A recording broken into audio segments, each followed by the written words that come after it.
ಪ್ರೀತಿಯ ಮಗುವೆ, ಇಂದು ನೀನು ಯಾವ ಪ್ರಪಂಚದಲ್ಲಿ ಜೀವನ ಸಾಗಿಸುತ್ತಿದ್ದೀಯೋ ಅದು ಬೇರೆ ಅಲ್ಲ ಮತ್ತು ನಿನ್ನ ವೈಯಕ್ತಿಕನೊಬ್ಬನಿಗೆ ಅಥವಾ ಒಂದು ಕುಟುಂಬಕ್ಕೆ ಅಥವಾ ಒಂದು ಉದ್ಯೋಗಕ್ಕೆ ಮಾತ್ರ ಸೀಮಿತವಾದದ್ದಲ್ಲ.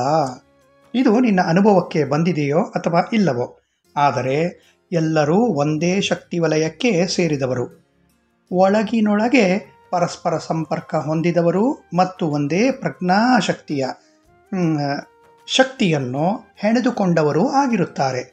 ಮಹಾಪಾರಾಯಣದ ಪ್ರಾರಂಭವೂ ಕೂಡ ಇದೇ ತತ್ವದ ಅನುಭೂತಿಯನ್ನು ಬೆಳಕಿಗೆ ತರಲು ಮಾಡಿದ ಒಂದು ಪುಟ್ಟ ಹೆಜ್ಜೆ ಎನ್ನಬಹುದು.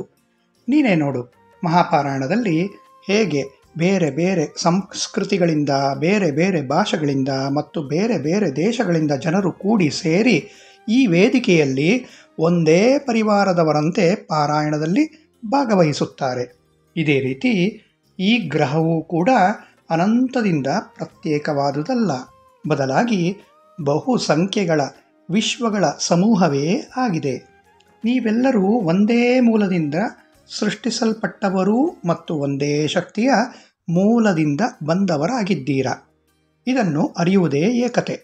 ನನ್ನ ಎಲ್ಲ ಮಕ್ಕಳಿಗೂ ಈ ಏಕತತ್ವವನ್ನು ಹೊಂದುವುದೇ ಮುಂದೆ ಇರುವ ಏಕೈಕ ಮಾರ್ಗವಾಗಿದೆ.